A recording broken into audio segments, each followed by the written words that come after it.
పశ్చిమ గోదావరి జిల్లా భీమవరం పట్టణంలో వేంచేసి ఉన్న ప్రముఖ ఇలవేలుపు ఆరాధ్య దైవం శ్రీ మావుల్లమ్మ అమ్మవారి దేవస్థానంలో కార్తీక మాసం చివరి రోజు అమావాస్య నాడు భక్తులు కష్టాలు తొలగిపోయి సిరి సంపదలు పొందాలి అన్న సంకల్పంతో విశేషమైన చండీ హోమం దేవస్థాన ప్రధాన అర్చకులు బ్రహ్మశ్రీ మదిరాల మల్లికార్జున శర్మ ఆధ్వర్యంలో అర్చకులు మరియు వేదపారాయణదారులు ఘనంగా నిర్వహించారు।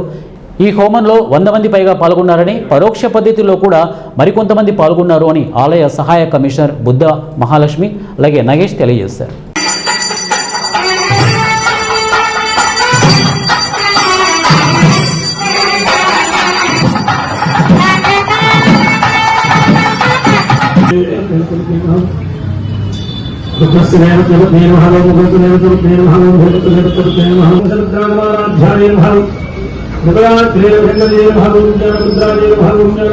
भाव